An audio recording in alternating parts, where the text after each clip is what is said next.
Bueno, correctamente es difícil. Es un gobierno que está recién aprendiendo a gobernar.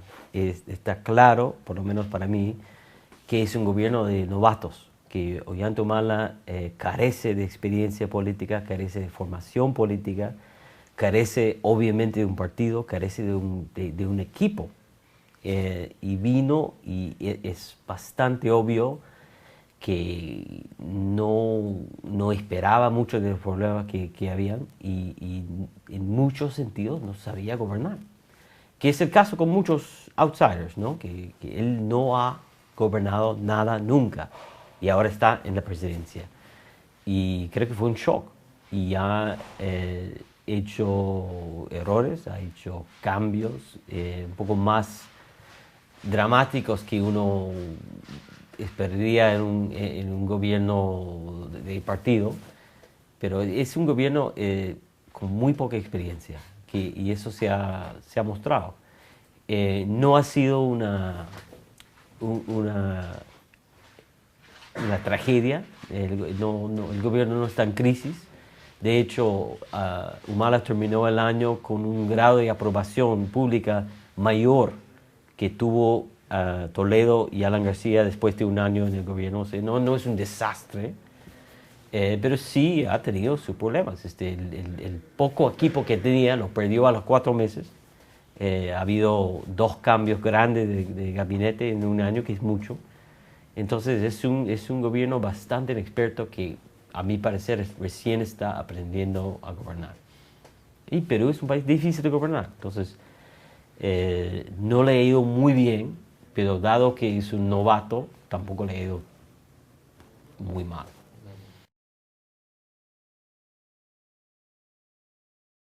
Bueno, hay dos tipos de giro. Uno esperado y otro un poco menos de esperado. El giro al centro, el abandonar en los últimos 2 años, digamos, el modelo chavista, el cambio radical, reforma de constitución, quizás un giro un poco autoritario y el rechazo total del mercado, del modelo de mercado, eso era de esperar, por varias razones. La izquierda es muy débil acá, él no tenía el apoyo electoral o de opinión público necesario para hacer ese tipo de cambio. Para ganar en la segunda vuelta tuvo que hacer alianzas con figuras liberales de centro y hasta de centro de derecha como Vargas Llosa, y ganó con votos de clase media, votos del centro en la segunda vuelta. Eh, no existe movilización social como en Bolivia que puede empujar un gobierno a la izquierda. Existe un sector privado bastante fuerte. Ya en 2011, 2012 el modelo de Chávez no es lo que era en 2006. De hecho, el modelo de Lula era más fuerte. Entonces, me parece bastante predecible que haya girado, digamos, al centro-izquierda. El hecho que ha gobernado más bien en el centro-derecha es un poco más sorprendente. Por lo menos es visto, si hablas con gente del gobierno, quizás no estarán de acuerdo, pero es visto por mucha gente como un gobierno de pura continuidad, un gobierno muy parecido al gobierno conservador de Alan García, un gobierno de centro-derecha. Abiertamente alineado, por ejemplo, con las empresas mineras, dispuesta a reprimir la protesta de gente que había votado por él. Eso es un poco más sorprendente. Creo que tiene que ver sobre todo con, vuelvo a repetir, su inexperiencia política y el hecho que no tiene un equipo de asesores, no tiene gente de cuadros de peso en su gabinete. Entonces llegó al poder, me parece que se asustó.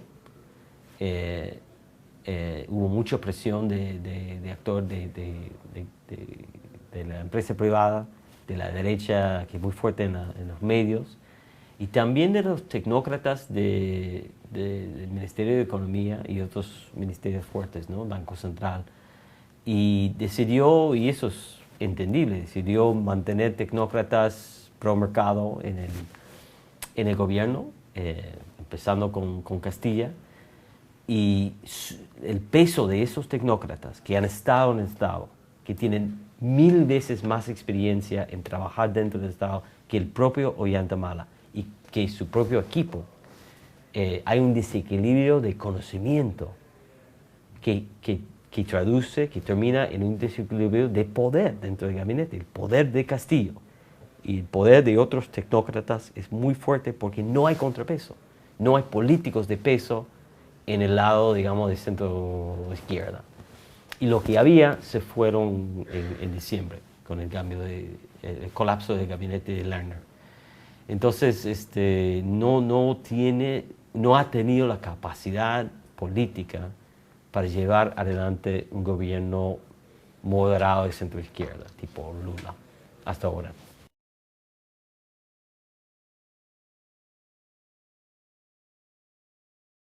Esa es la pregunta. Hasta ahora, el nivel de protesta, que es importante, ha sido local. O sea, a diferencia que Bolivia o Ecuador en la última década, la protesta no llega a Lima. Es local, está en la periferia del país, en las zonas mineras sobre todo, y cada protesta es focalizado, localizado, y no hay mucha relación entre una protesta y otra. Entonces no ha habido hasta ahora una nacionalización de la protesta. Y si es así, hay problemas, y a veces puede poner en jaque algunos proyectos mineros, y puede haber conflictos fuertes que duran algunas semanas, que son crisis, pero no llega a ser una crisis tremenda porque es solamente en Puno, o en Cusco, o en Cajamarca. Podría cambiar. Podría cambiar si el gobierno, si el Estado peruano no tiene una política de lidiar con esos problemas y deja si no regula, si no tiene una política de atender ni mínimamente las demandas de la gente, porque sabemos que hay dos factores que casi siempre terminan en cierto nivel de protesta. Democracia, si das libertad, si hay democracia, la gente va a organizar y exigir cosas. Y minería. La minería, bajo democracia, genera cierto nivel de conflicto social, inevitable. En un país con un Estado muy débil, en un país con mucha desigualdad social, la protesta es inevitable. El tema es si esa protesta local se nacionaliza, se convierte en algo como Bolivia con la guerra de gas o la guerra de agua.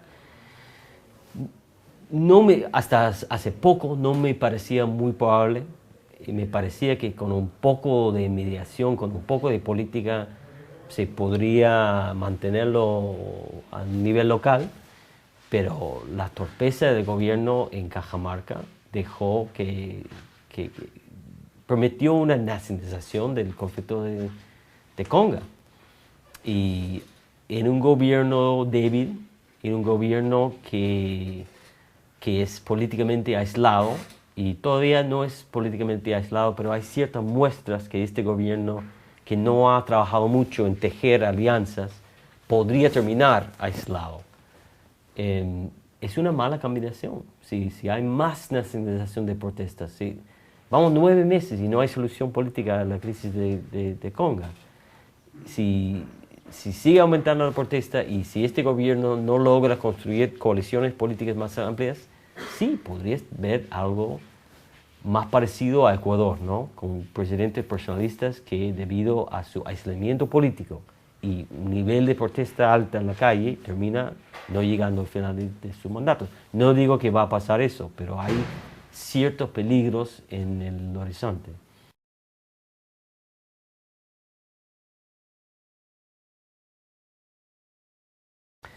Eso es para hablar por 2 o 3 horas, pero mira, los partidos han dejado de existir.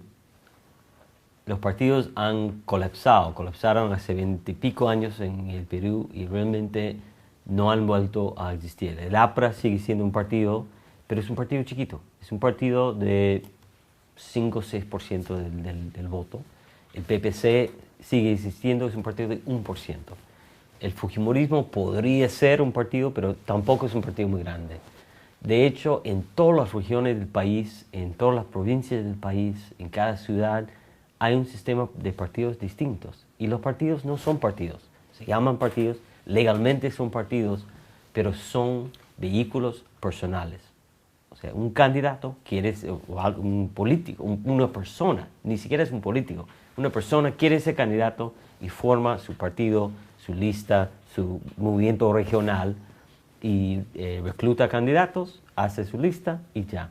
Y esos duran por la elección y empieza a colapsarse el partido el día después de la elección. Entonces tienes aquí un mundo de miles y miles de políticos o candidatos haciendo lo suyo, sin coordinación, que genera un montón de problemas. Primero, no hay carreras políticas. Tienes una generación, gente en sus 50, que se formó en los 70 y 80, que son políticos de verdad. Algunos apristas, gente de la edad de Lourdes Flores y Alan García. Después de eso, no hay carreras políticas. Tienes empresarios, deportistas, gente de todos lados que saltan, que hacen su carrera, que o ganan plata o ganan fama, imagen, público, en otra carrera y saltan a la política. Y saltan a la política y si ganan, saben que probablemente no van a durar mucho tiempo. Entonces no tienen experiencia, no tienen formación política y no tienen futuro político. No están pensando en 20 años. Están pensando en qué pueden hacer muchas veces para ganar plata en este periodo de 5 años. Hay un cortoplacismo tremendo. Los partidos políticos, que pueden tener un montón de problemas, tienen dos cosas que son importantes. Piensan más allá del local, porque tienen candidatos en todo el país. Entonces no pueden solamente pensar en ese distrito, y también tienen horizontes al futuro, porque quizás este candidato de este año no va a estar, pero hay una generación de activistas y cuadros que quieren ser candidatos en el futuro. Entonces eso extiende sus horizontes de tiempo. Aquí eso ha dejado de existir. Tienes miles de políticos pensando en ese distrito, en su bienestar hoy. Y no importa que mañana, porque nadie sabe qué va a pasar mañana. Genera mucha inestabilidad, genera incapacidad política, porque aquí casi ha dejado de existir la política. Tienes un Congreso, 82% de los congresistas actualmente son novatos, no tienen experiencia política, no saben legislar y no les importa, porque saben que en 5 años se van. Entonces tienes un Congreso lleno de novatos que realmente no les interesa mucho estar ahí, que no les interesa aprender cómo ser congresista, no les interesa fortalecer el Congreso, y como consecuencia tienes un desastre en el Congreso. Los peruanos, el Perú es casi un laboratorio de cómo hacer funcionar la democracia sin partidos. Entre los politólogos es casi una ley que no puede haber democracia sin partidos. Es difícil encontrar un politólogo que no cree eso. Todos creímos que es imposible hacer funcionar la democracia sin partidos. Perú es un caso de un país que está intentando hacer funcionar la democracia sin partidos. Una consecuencia es un Congreso súper débil, realmente débil, súper fácil de comprar si eres presidente, y otro es un nivel de cortoplacismo y falta de coordinación entre políticos tremendo. Y es algo que recién estamos empezando a estudiar. Es un caso casi inédito. Hay muchos países con partidos débiles, pero Perú va más allá. Es casi un país sin partidos.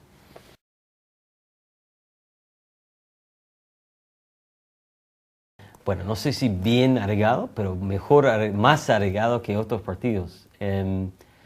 Yo creo que los partidos fuertes surgen de conflictos. Históricamente, si ves los partidos en casi todo el mundo, seguramente en América Latina, los partidos más fuertes, los partidos que duran, que echan raíces, donde hay gente que tiene una identidad partidaria que dura por generaciones. Soy aprista porque mi papá fue aprista y quizás mi abuelo. Estos partidos surgen del conflicto, no surgen del diseño institucional, no surgen de la reforma electoral, surgen de periodos de movilización, de conflicto, muchas veces de violencia. ¿De dónde vienen los partidos colombianos? De una guerra civil. ¿De dónde vienen los partidos mexicanos? De una revolución y la guerra de los cristeros en los 20, es el origen del PAN. Los partidos salvadoreños de guerra civil, los partidos uruguayos de guerra civil, los partidos como Acción Democrática, Peronismo, Aprismo, surgieron de un periodo de conflicto de clase y movilización sindical de los años 30 y 40 y periodos de fuerte represión y autoritarismo. Ese tipo de movilización, conflicto, muchas veces violento, es lo que ayuda a consolidar identidades fuertes. El fujimorismo no llega a ser nada como eso, pero sí pasó por dos periodos de conflicto fuerte. Primero, el conflicto con Sendero Luminoso, la contrainsurgencia, afectó fuertemente el fujimorismo.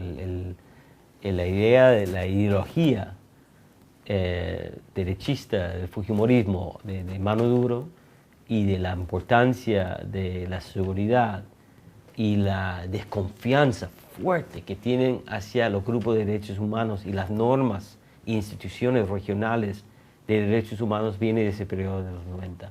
Y segundo, el periodo de la transición, donde hubo juicios, investigaciones contra mucha gente del gobierno de Fujimori, con razón, incluyendo el juicio y encarcelamiento de Alberto Fujimori, es visto por los fujimoristas como un periodo de persecución política.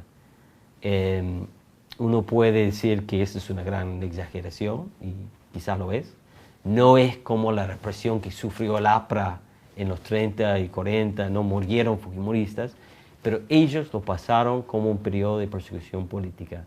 Y eso ayudó, por lo menos comparándolo con otros partidos peruanos, ayudó a fomentar cierta mística, cierta identidad fujimorista. Ellos creen que somos nosotros contra el mundo, nos atacaron, y eso ayudó a fortalecer y reforzar la mística fujimorista. Hay cierta ideología, cierta identidad, cierta mística fujimorista que no veo en ningún otro partido, incluyendo el APRA. Y eso para mí es la masa, es la materia prima de un partido político. Si no tienes ese cemento, una mística, una identidad, es muy difícil consolidar un partido. Eso no quiere decir que el fujimorismo va a consolidarse como un partido fuerte, pero tiene las materias primas que lo hace posible. Y tampoco es un partido muy grande, es un partido de, no sé, 10, 15% de la población, pero sí es un partido, tiene la posibilidad de ser un partido que dura.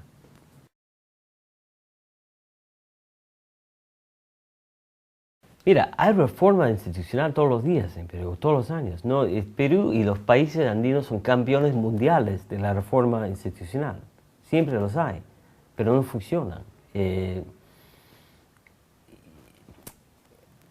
Hay dos temas, y la verdad que no soy muy experto en ninguno de los dos, pero hay que distinguir entre diseño institucional y fortaleza institucional. Diseño institucional o rediseño institucional hay un montón. Hay un montón de planes que salen todos los años. Bueno, eso no funciona, vamos a cambiar. Tenemos un plan del Banco Mundial o de Harvard o no sé qué, para rediseñar las instituciones, cambiar la ley de partidos o la ley electoral. Pero el cambio institucional es tan constante que las reglas nunca echan raíces. Y bueno, yo vengo de una escuela que piensa que la fortaleza de las reglas importa en muchos casos más que el diseño.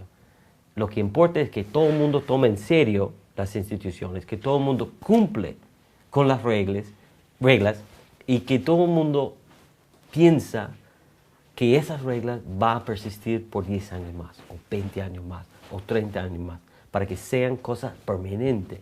Aquí las reglas no son permanentes, porque todo el mundo sabe que como se cambia todos los años, que probablemente va a cambiar cada vez que hay una crisis, cada vez que hay un cambio de gobierno, o un cambio en el equilibrio de poder, hay otra reforma. Y exagero un poco, pero tienes básicamente 2 siglos de reforma institucional, sin que echen raíces. Otro tema que es más profundo es cómo llegas a un Estado fuerte, o un Estado weberiano, un Estado que realmente funciona como un Estado, digamos, europeo. Lamentablemente, se habla de hacer reformas de la administración pública para que haya menos corrupción, menos patronazgo, para que los burócratas tengan fuerza, sean mejor pagados, mejor capacitados. Pero la verdad es que nadie sabe cómo hacer un Estado fuerte. Chile tiene un Estado fuerte, lo ha tenido por 150 años. Perú nunca lo tuvo. Y sabemos algo de la historia europea, sabemos que en términos históricos los estados más fuertes surgen de años y años de guerra y de competencia militar. Eso no ha habido en América Latina, y nadie lamentablemente sabe, por lo menos en el corto plazo, cómo crear un estado que realmente funcione.